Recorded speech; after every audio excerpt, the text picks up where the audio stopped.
teams at MSI. You need more than that. Will we see more from SKT in this game?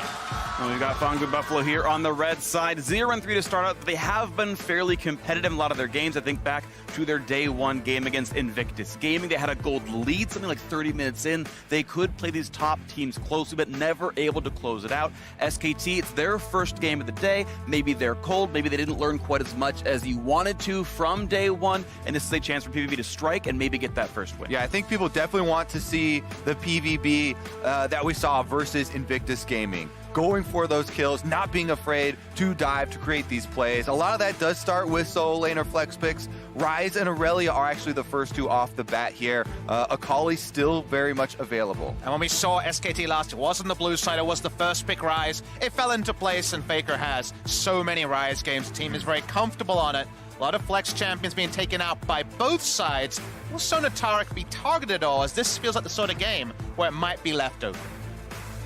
We're going to see one final ban on each side to go, and yeah, curious to see what that bottom lane ends up looking like. So far, the trademark Ezreal still up for Teddy. He's played that 3 times more than any other champion this year, something you've always got to think about. Do you feel like you can handle this, or is his most favorable champion something you're afraid of dealing with? One final ban for PVB, and it's Akali off the table. Yeah, no surprise there. They do ban out the last of those main flexible picks. So again, returning to the jungler discussion that we've been having here, and Klid's improvement in that last one, really controlling things for SK Telecom early. That was kind of, the entire name of the game for this iteration of SKT that got rebuilt. And absolutely, Kobe, with the 5 flex champions that we largely see first picked banned away, Rek'Sai and jungle picks, and taking one there, you take the champion with the combat advantage. When it comes to skirmishes, you usually give it to Rek'Sai. When it comes to the standard meta picks, you can go Kindred. You can go a little bit more into the 1v1 jungle matchup, but I like the Rek'Sai, and it's Klid's comfort both on SKT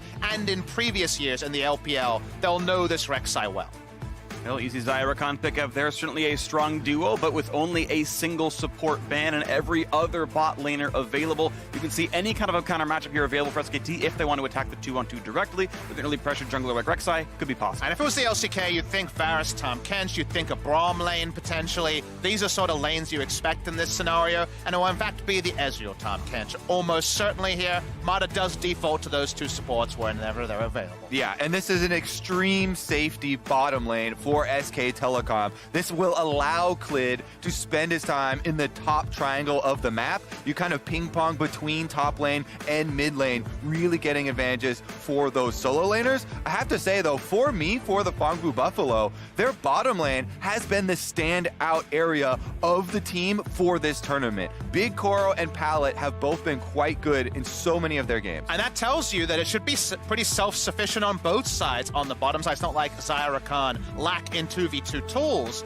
so we might just see a huge 3v3 game and then just a standard 2v2 bot lane happening. So it seems like observers know where the action is set up.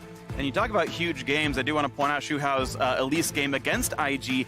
8 kills and assists pre-15 Sounds in good that to me. one. Yeah, that's the kind of explosive matchup you want. If you're going to pull out these upsets time and again, it is Shuhao coming in here. He's, I think, played pretty well overall, big picture, so far in the main stage here for PVB at MSI. And he has another one of those 8 kill and assist games. You could absolutely crack this open.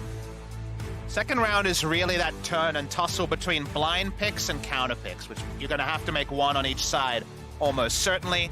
So given just the nature of the draft and the fact that a lot of flex champions are not available, very excited to see where that comes, because we're seeing the Kennen, for example, the most viable blind pick top laner banned away, and we're really getting into the dregs of some of these solo lane picks. Yeah, and especially the top lane here, they're really whittling down on this top lane champion pool. Khan and Saros, 2 guys that have played in the top lane and been talked up so heavily from both of their regions at different times, but seemingly have had a bit of a stumble. Now, seeing who's going to stumble here in this one, you're kind of getting more and more of these champions pushed down and down and down. Zeros is like top 7 champion of the year, already banned out across these 9 solo lane bans across this point already. So you are, as you mentioned, really down to the bottom end of your pool. And you start racking your brain for what are the safe blind picks here. Azir, for example, is a champion that you can take and is viable into a lot of lanes. The LeBlanc is one that doesn't pigeonhole your style, but also fits into the pick power they have from the Rakan and the Elise already. That ends up being the blind pick into Faker. The Azir still available. And could potentially be a farming lane for SKT. Yeah, I actually really like the combination of Elise and LeBlanc. It's super potent if you can get any sort of early advantage. They can both set each other up with crowd control, and if Elise ganks for LeBlanc and then LeBlanc starts to roam around, that can be terrifying. Pretty good comfort here for Null, his third most played of the year. Hecarim great into Aatrox, which is conspicuously one of the top laners left up and is probably next in line for Zeros here. So I do somewhat like what SKT has pinched, and it might not be the farm of Azir, but maybe the farm of Corki. Another great late game, almost marksman in both regards here for Faker, who's had very good laning phases, something like a plus 10 to 15 CSD so far in the mid lane, and he's going to be facing LeBlanc and should be able to survive there. Yeah, Corki, a pretty common pick into the LeBlanc. For scaling late game damage. But on the side of PVB, they might be going late game side push, and they do go for the Fiora in this particular matchup. The Fiora newly buffed in the last two patches, since we did have some Fioras around the world in playoffs. Zeros versus Khan, and Khan definitely is going to have some great moments trading early, but as it feels like we always say in every Fiora matchup, that 2-item plus breakpoint, she's going to be looking happy.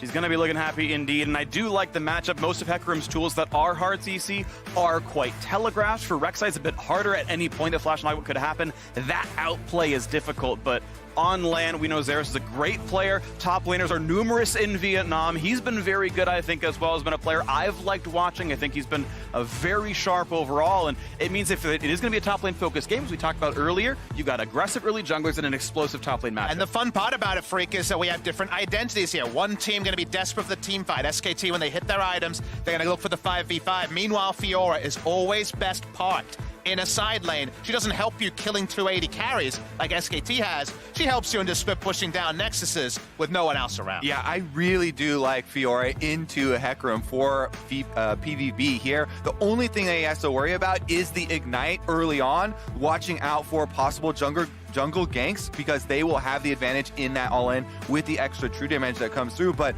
once the Fiora starts to get some levels, it becomes so good in that side lane, and the Hecarim is going to have to play with the team. Well, here we go into the game.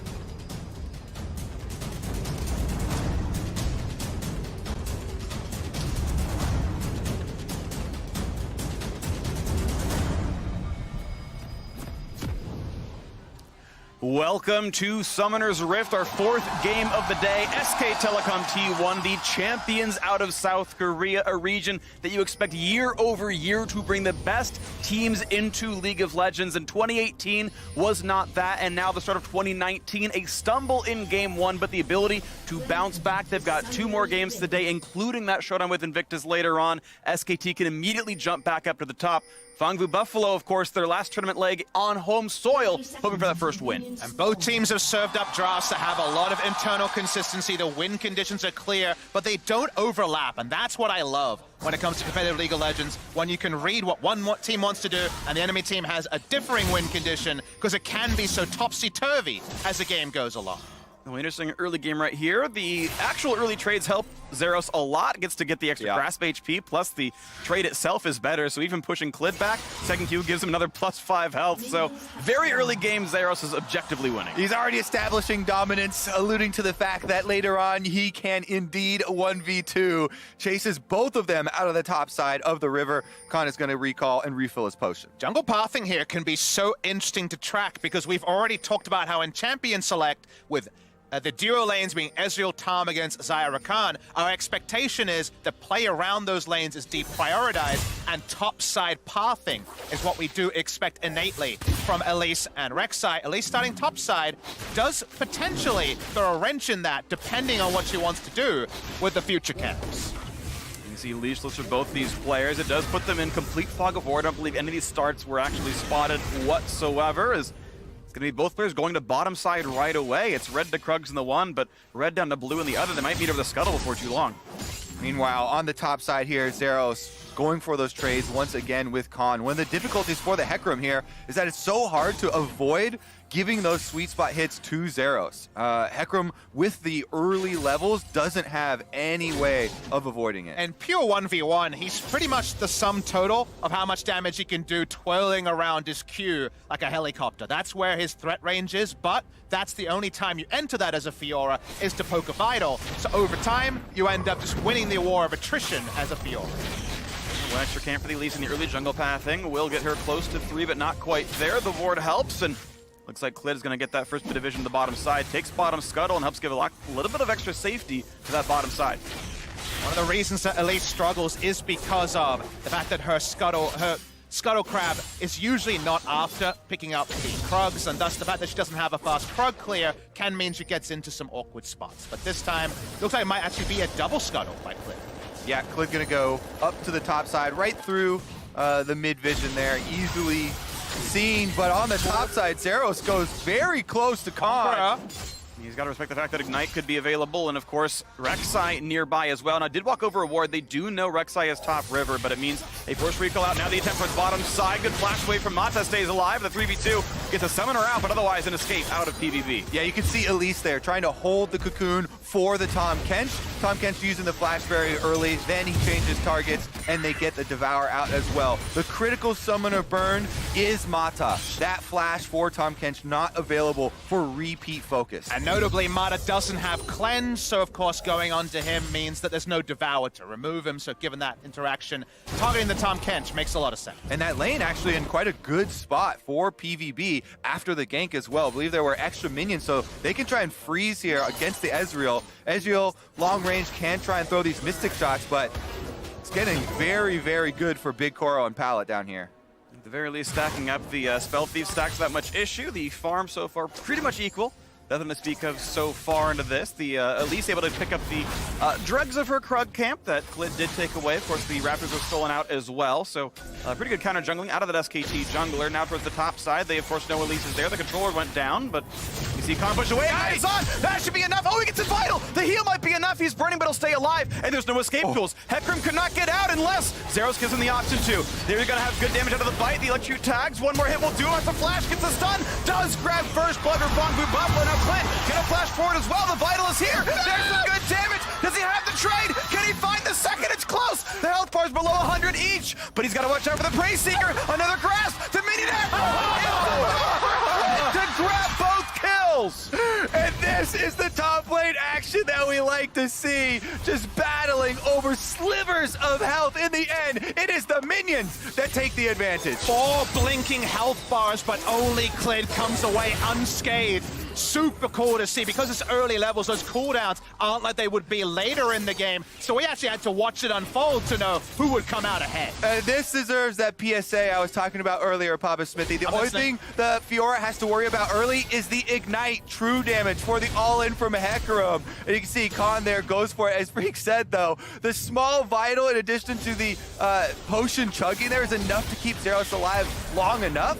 And so they are going to secure the first blood, but Elise already used Repel and already flashed forward to finish that, so Klid can answer with his own flash. And he does so much burst damage. Remember, this is Hail of Blades on the Rex. I've seen much more Conqueror recently, and means the front-ended burst is enough, and Zeros, the minion aggro, takes him down. We already know the Korean teams are good about managing their minion waves, normally not in the PvP combat, but looks like it works pretty well for them here as well. And it's a 1,000 gold lead now for SKT.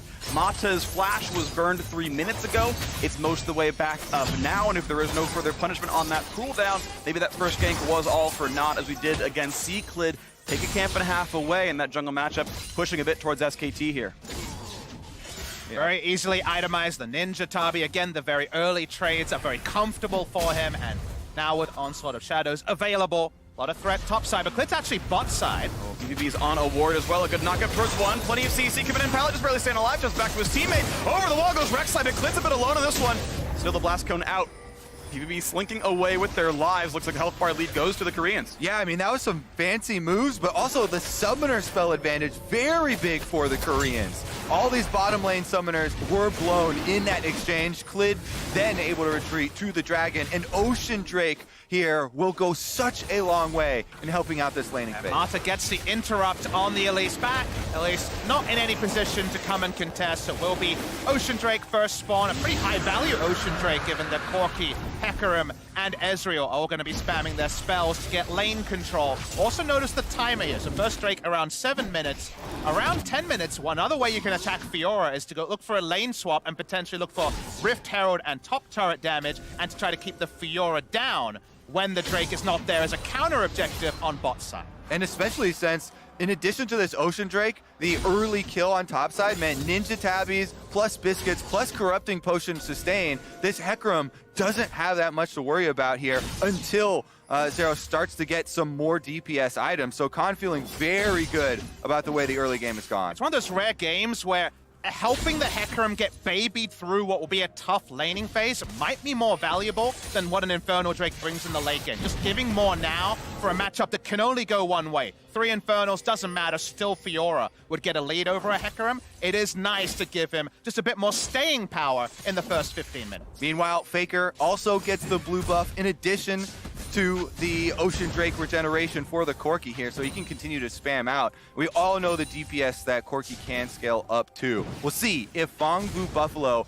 can make some more offensive plays. We alluded to the fact that the Elise plus LeBlanc can try and combine to create some very scary combinations, but we haven't seen any sort of action towards the mid lane. And I'm intrigued to see how much greed can come into the item buy. Obviously, you don't want to go Hex Drinker wherever possible as Corki. You want to mainline your big items, Trinity Force, Infinity Edge, a Zeal item. But because it's Elise and also LeBlanc, does he go try to really play around things and just sit on the Negatron, or does he have to go further than the Null Magic Man?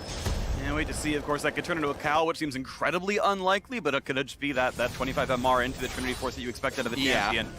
We'll wait to see that one come out a little bit later on. Now we've got a fight towards that top side as Klid looks for when the knock will come in, does not get her posted. Plenty of damage comes out here, and not even immune to the turret shot. That's going to be a great dive. 1 for 0 again, top side. Top has been a great camp, and Klid coming out on top every time. Yeah, and even with that one, very close health bars. Here goes Elise towards mid. Well, extra MR is going to help a little bit, but the red buff is on. If Shuhao can get into range, looking for this one, repels forward. Well, he's going to auto attack, but over the wall goes Faker, and he's going to stay alive, running both summoners. Now into the bottom side as well, looking for that root. Not going to find much of anything. Just damage towards Teddy, and he can't quite get that kill as Ignite times out, and Matza keeps running, puts on the shield, and PVB cannot buy a kill. Yeah, we're fighting all over the map. It's inches keeping people away. Khan and Zeros, of course, they're going to continue brawling.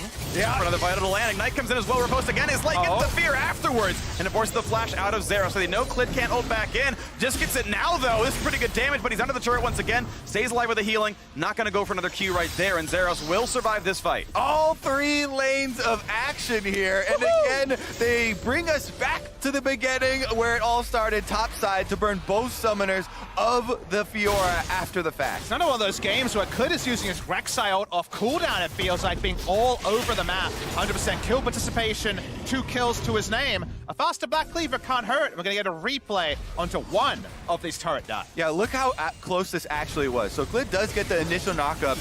Khan saves the burst damage for after the riposte, which is essential. Then, as he comes out of the Rek'Sai ultimate, do have Khan in tower range, able to take that turret shot, so they're able to pull that one off. Early executioners picked up for him as well. The war of attrition will be won. They have so much sustain that we've been going over. Plus, that is going to help very, oh, there we go, another tower dive. He's got the package. Riposte comes in time, but won't find a stun. He gets off to the side anyway.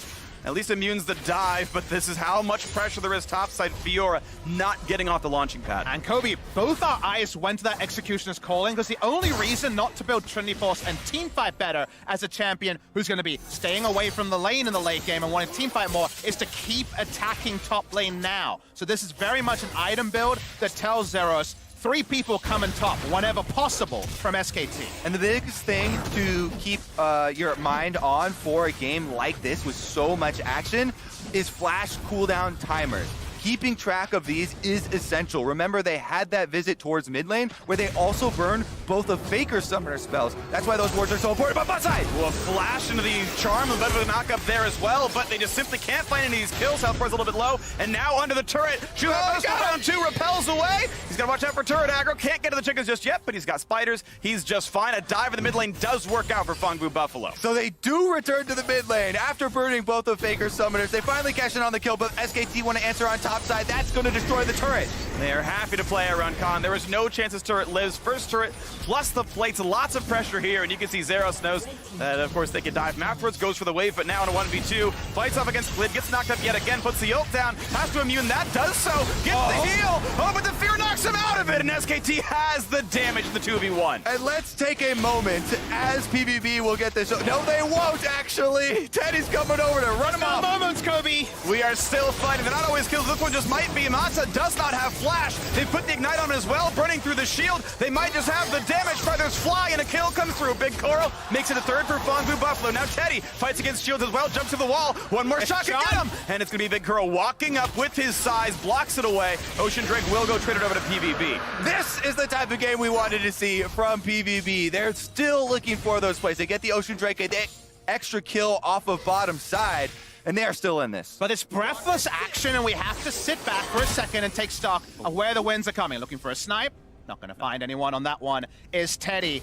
Everything from SKT has been thrown topside, including the Rift Herald we talked about being picked up. That turret goes down. Faker, we got our confirmation, never went Hex Drinker, did try to build that Trinity Force, doesn't have the shield. If he had the shield, it would have been at least one more turret shot. Who's to say how the turn would have been? But mid lane and bot lane has been the focus from PvP. They've got the answering Rift, they got the answering Ocean Drake, but the kill score overall, very even.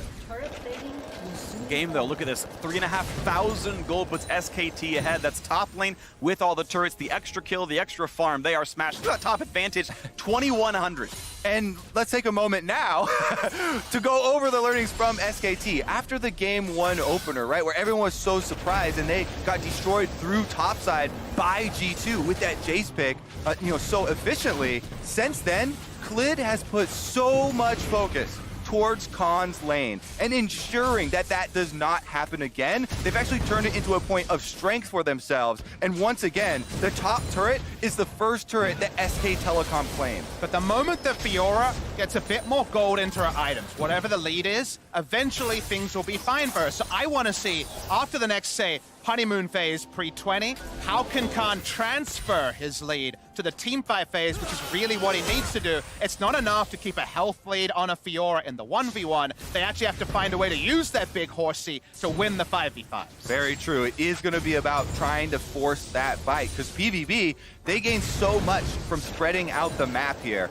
And now we do have Klid in the mid lane trying to hover around. Meanwhile, we have bottom side extra members here for PVB, with Elise lying in wait. Okay, bot lane team fighting could be important. If you think about SKT wanting to win the 5v5s, well, Zai's really good against Hecarim. Of course, you can immune that charge every time and be a big carry. So if Big Coral gets the money, maybe you can be okay. No fight to be had just yet here. And the item build paths that are done when the Infernal Drake spawns in a couple of minutes are going to be fascinating. Look, for example, at LeBlanc, who's slowed down on completing the Lost Chapter into something like the Ludens, and it's gone double flat pen to try to blow someone up. So if you get a vision lead around something like the Infernal Drake, LeBlanc can pick someone, take them down. But double Trinity Force and a huge Hecarim is the big tool SKT has. Right now, we're fighting for the enemy blue. Pilot now close over the wall. Fight for blue. It does go over as Juhao gets that one, but can't give it over to LeBlanc, who does have a bit of a smaller mana pool. And now this fight over the top side, you can see Vital's doing pretty well, but the knockup comes in. And this might just be enough to knock down Null. He's low, but not going to be dying just yet. Klid, no ult comes through. And looks like he'll stay alive if they're burning flash, but nothing lost for SKT. Yeah, big pressure advantages for SK Telecom across the map. Mid, bot, and top, all pushing in, forcing damage onto these turrets. And because of that, PVB have to find a way to stave off this push and set up a pick bush to kill someone with a Lace and LeBlanc. Otherwise, a 2-level lead Hecarim on a TP ward. Goodbye to PVB's hopes of Infernal Drake. Goes really well, of course, with time, and a lot of champions on both teams who could really use that extra scaling. But Koro getting pushed around and down to 200 HP. Another Mystic Shot will kill him! And he has to back off. He didn't want to burn ult in that one. That means a lot of turret pressure here. Flank here from Pallet on the Recon coming down the river, but they don't have much to back at flank up. No. Just turret to half HP and top lane pressure still going great. As Future's calling, as you mentioned, applies on all physical damage, so even just the Qs will do it. Doesn't have to auto-attack, and it's very easy to win that trade against Zeros. Mid pressured in as well. Every single lane, advantage for SKT. Bit of wave clear, but without Luden's Echo, it's not quite as good as you'd want it. Finally gets rid of the minions. That turret, though, at about 15%, and everywhere SKT are just winning. Yeah, SK Telecom, if they can now establish vision through the jungle, then the PvP composition will completely collapse. It does not play well from behind here. So this Infernal Drake will determine so much for how the mid game is going to go. If SKT can finish off these turrets and get that vision control, it is going to be a very scary situation for PVB to face check. And just as we transition into the 5v5 phase, I want to really focus my praise onto Clid. Because right now, if you look at the lanes he had to work with, when it comes to lanes for a Rek'Sai to gank, Ezreal Tahm Kench not great, Corki has no CC. Yes, Khan can potentially set something up, but it's conditional. This was really about Clid just setting up a huge lead, and the fact that he has 100% kill participation and 3 out of the 4 kills is why SKT have really stuck the landing on what could have been a really passive farming early game like game 1 of this tournament for them. That's why so many people were so excited when Clid joined SK Telecom. You know, one of the top junglers in the LPL being added to this squad really changed the face of what people know from the organization. But he has his style. He was aggressive in the LPL on JDG. He's still aggressive on SKT. And he had one of the most impressive entrance interviews I've seen of an SKT player, but we'll hold that story. Wow. They force a flash out of the Elise. They're setting up for this Infernal. They desperately crave. Another ult burn by Fiora. Gets 3 of the vitals, but not enough. Just pushes Hecarim over the wall. Ravenous Hydra keeps that sustain going nicely. More poke out from Teddy. And that turret shot us to about 2 auto attacks from dying away as the Infernal Drake has spawned. Then outside of the Scuttlecraft that was taken a little while ago, there's not a lot of vision here for Phong Buffalo. SKT will indeed knock down that turret.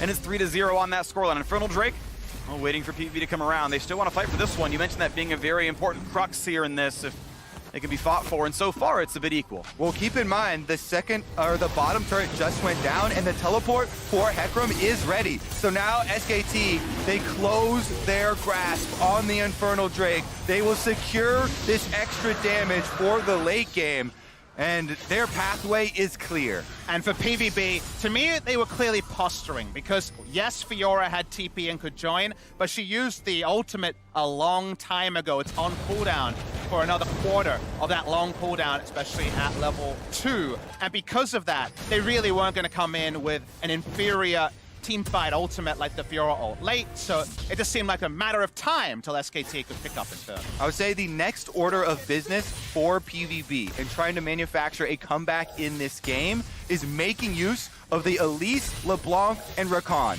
One of these champions has to find the surprise attack on an SK Telecom member, and they have to have damage behind them to follow this up. Scryer's Bloom finds a couple of those surprise attacks. Yeah, as you mentioned, he's sitting in the brush like, all right, maybe it's top lane, maybe Hecarim or Faker or someone shows up, and no.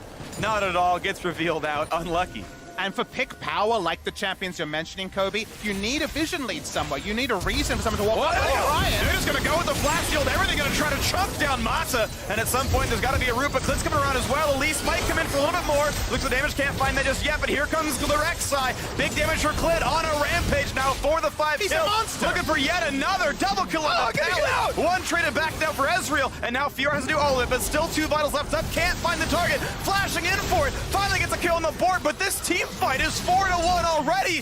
Clit getting 3 to himself. SKT just smashing. Clid is insane. 6-0 on the Rek'Sai. We like to see the junglers getting the credit that they deserve, and he's got the bounty on his head to prove it. He just knows his limits. He knows he can launch into the backline 1v3, and then with just damage being peppered by the Ezreal, come out with a triple kill. They'll come out with a Baron and SKT. That might be more than the Buffaloes can hold. Incredibly fast Baron Null. Can't even get over the wall. Actually shorts that one as well. So this is a guarantee. And look at this gold lead. SKT completely in control. Started with aggressive plays in the top side. They got the ganks to work. And then a controlled game for all the turrets, the Drakes, and now the Baron. And I watched a replay of this play. They didn't look for the setup. They just said, we've got a control ward. Let's start it. It's now or never. They had a lot of damage on Tamada. But look at what Clid was considering when he flashed in on first 2 and eventually 3. Yep, gonna use the ultimate here. Takes down the AD carry first, then turns on his lover, and Pallet goes down. Now, I thought it was gonna get a little bit dicey, but Mata comes in, gonna sacrifice himself, takes the Rek'Sai up the river a little bit, then they get the knock up, finish off the last kill there, and it is a triple for Clid.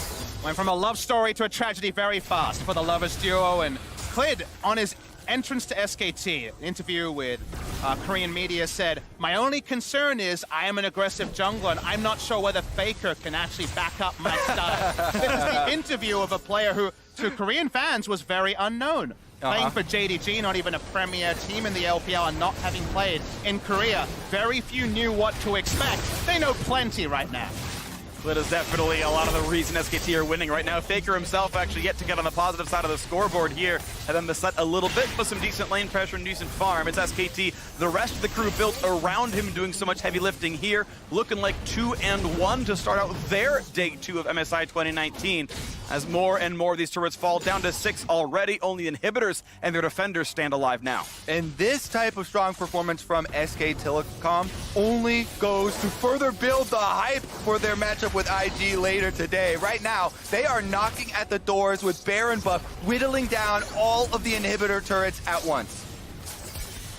Bottom lane about to drop there is Fake, continuing his PvE pushing, doing very well with that. Great farm, great XP, and killing more of the structures. Mid lane maybe next on the chopping block, down to about 1/4 health there, and as soon as the auto attacks come in, that might be going down soon enough. Phong Buffalo, don't know when they can make their defense actually happen. Still at 80 seconds on that Baron buff. Yeah, I think honestly their best shot was the play that they tried to pull off in the mid lane. If it wasn't for that exhaust from Mata on Big Koro during the CC exchange, then they might have been able to get that kill and find a way back in. But now it's SK Telecom just closing their grasp. Absolutely. PVB are paying for the sins of the past. Right now, 3 lanes pushing in. Only Xayah has relevant wave clear from safety. So unfortunately for them, 2 inhibitors go down, SKT back off the map, and PVB just picking up the very, very small pieces. And Fiora doesn't even have her 2-item breakpoint we always talk about, and split push with no map control is so hard. And to me, the crown jewel of this whole comp for PVB was the Fiora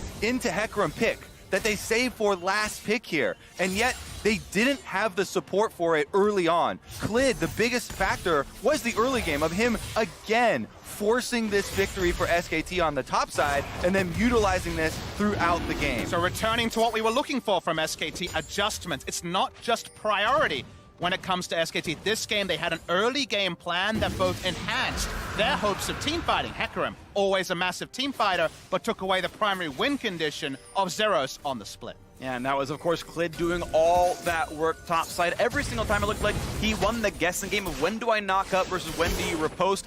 Got the knock, but every single one of those fights, riposte came in afterwards. There's a quick red buff handoff to the Ezreal as well. So Clid, my man of the match, very obviously, for all the massive plays he did. And as you mentioned, shutting down that Zeros win condition. So SKT, look at it now, 12,000 gold lead up to Infernal Drakes, double inhibitor down as well. And since they drafted the Corki and the Ezreal, they have plenty of firepower to back this up. That's why it's so difficult when they come to siege your turrets later in the game. Whether they have Baron buff or not, the rockets come through, the mystic shots come through, all this poke is landing, and this is going to be the end of the turret. Exactly, with only the I's to be dotted and the T's to be crossed, you start casting your mind forward, Kobe. We got SKT versus IG as the final game of the day, and SKT in much improved form in this PVB series. Null's sort of committed there, just the poke. Null gets mauled off that top turret. This one's going to fall right away. Just in case needed, it demolishes there. Chunk down it goes. Killer credit goes to Mata. And the final inhibitor going to drop. We're not even 26 minutes in just yet, and the base is completely in shambles. Supers hitting the Nexus turrets already. This is their second siege after Baron's already gone. SKT have gone all out for this one, and this could be the final push. This is the last desperate attempt for Phong Buffalo. If they can find some kind of opening from a catastrophic gold deficit, Zero's going to chunk to about 2/3 HP already, and SKT just waiting for the next minion wave. Yeah, all they have to do is play patiently, stay inside the base, keep up the pressure here, and now we're going for the Nexus turret. Well, the E has been pulled to one less wave for tool available as the turrets still get dropped down below half HP. Now on both of them, looking at more chunks coming back and forth. Still, you got the Hecarim waiting around. When does Khan want to go? And not just yet, but still pushing in these waves, still getting the poke, pushing PVB lower and lower, saying you have to go in first. A nice trade of ults, a great dodge by Big Koro, pops the heal. Zeros now low as well. SKT still can just wait for another wave. His turret gets hit and is almost down. And here's the next round of supers, and it's now the open Nexus at 26:30. And SKT say, you know what? We've got Baron in 25 seconds. We'll cross those T's one more time. We know we can wait for one last neutral. The flash in! Got it! And he gets it! Null makes a huge play. Some money coming into the pockets. That one was from downtown. That one buys them a full reset, a bit of gold, some experience. The dream of a victory, that one still seems very far away, but even something to get the crowd going in front of the home crowd is a nice thing to discuss. All right, let's keep trimming them, shall we? Because I like to imagine a world where crazy comebacks actually do happen. I'm with you. All right, we'll take a look at the replay. First, because Null is the guy trying to keep hope alive for Vietnam. He gets the big shutdown there onto Ezreal. Your next step is going to have to be hoping that SKT actually start that Baron, and you send someone to go steal it. If Elise can actually steal that, he has Flash right now, he has a Repel. It would definitely take some negligence from SK Telecom to allow that to happen, but that is the hope. Not often when you say negligence in League of Legends, that's an understatement, but they have 3 inhibitors down, another Infernal spawning. Oh! And now you got more problems. And Faker's on the board with his first kill. Looking for the second, flashing over the root, a double kill, almost by himself now is, poor Shuhao has to run away, but he's smited, he's been knocked up, and one last auto will kill him. The Prey Seeker doing just that as well. The Fear, he's gonna have the swipe. The minions, they might do it as well, and he gets out of the fountain. Khan, he's gonna try, and Khan gets the shutdown just for good measure. The Nexus drops a bit of spice for the ace, and SK Telecom pick up their second win of MSI. Khan decides he wants to win in style. He knows his next opponent, the Shy, will be watching from the back. Everyone around the world looking for SKT to answer what is a pretty indifferent performance on day 1 of MSI. Their answer, it was pretty damn clear. Emphatic here from SK Telecom to open up their day. Their first game here, definitely taken care of in style. And that answer about top lane questionability, that was most people's question mark for this new iteration of SKT. You know, with all of these names added to the roster, would Khan actually be the one that will be able to match up when they meet up with the very best teams, like Invictus Gaming, having the Shy up there? It's intimidating for anyone, but Khan is one that has stated that he can win that matchup. Khan's statement was clear, but for PVB, who will be leaving for the day after playing their 2 matches, I like the fact that, especially in the early game, they didn't hang back. They were trying to make some plays, and yes, it didn't go to plan, but they didn't watch as SKT took them down until the gold lead made it a little bit too far-fetched. Yeah, definitely a game I feel like that broke apart in mechanical execution. Again, I think back to the guessing game you must have in Fiora versus Rek'Sai. That is sometimes a coin flip. Are you in your opponent's head? Do you immune the knockup and stun him back? If he gets that W right, that's a kill under turret. Sometimes that's a possibility. Sometimes that can happen. But either way, very, very well played. Clid was massive SKT, by far the better team, and well played to them. We'll see more later on. Now we're going to see what the State Farm analyst has to say about that SKT win. Thank you, Freak. Exactly right. A very solid win from SKT in their first game of the day. Here's still one more to go against IG in our final game. But we actually wanted to take this opportunity, using this game as an example, to kind of break down a higher level concept, which is that of understanding your team's win conditions and how your role, how you individually fit into the win conditions of your team by looking at the 2 junglers in this matchup. Of course, Clid on one side, piloting or against Xiaohu on the other side. Yeah, and we look at a jungler whose job is to be defensive and a jungler whose job is to be offensive. And Xiaohu is supposed to be the guy who's going offensive here. He's supposed to snowball zeros in this game, and then it's actually very winnable. You have an actual win condition in this Fiora, and you can see how the counter gank comes in at just the right time to trade back at the very minimum. And here's the thing, you wanted to see this about 6 different times. This is like, get a good look at it, because this almost never happens again. And yeah, you can say there were some mechanical missteps right there, but the fact of the matter is that he should have just camped the Fiora. This game was 100% winnable with this type of composition, but he just picked the wrong areas on the map. Yeah, we didn't show it, but he went bot lane first, which actually set him behind. He should have started bot side and cleared all the way to top, to then end up going for an early gank against the no-flash Hecarim. Instead, it's the Rek'Sai that keeps going top. And while in the end, after the first counter gank where he picks up 2 kills, he's no longer actually defensive, he's now attacking the Fiora. It's all part of the strategy of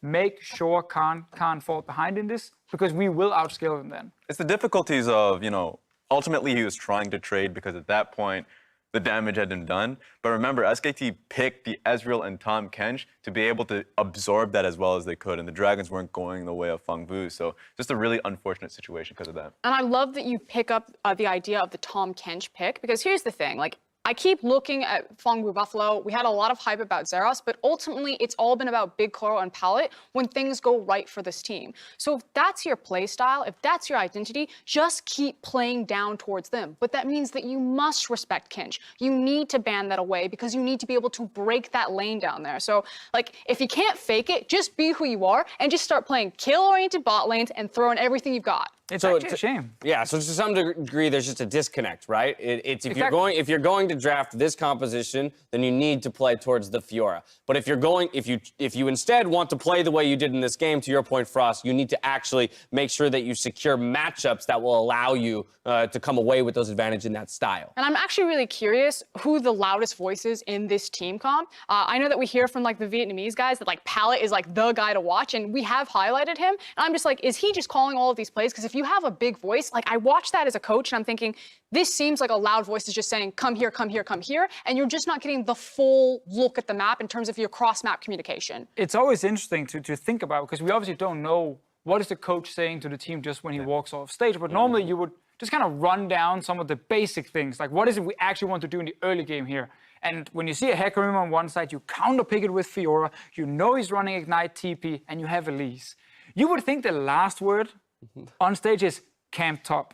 Right. And yet your jungler goes bot lane first, then he goes top once, he dies, and then he just goes mid for the rest of the game. And the entire win condition is now out the window and you're just getting outscaled. So that's again some of the concerns where it feels like this was actually not rocket science. No flash Hecarim. You have Fiora. Go top. And I think yet, no. In this instance, Suha was actually overthinking it in various circumstances. One that comes to mind is when he went towards the mid lane, had an opening on towards Faker. Faker flashes over the wall, but has like sub 30% HP.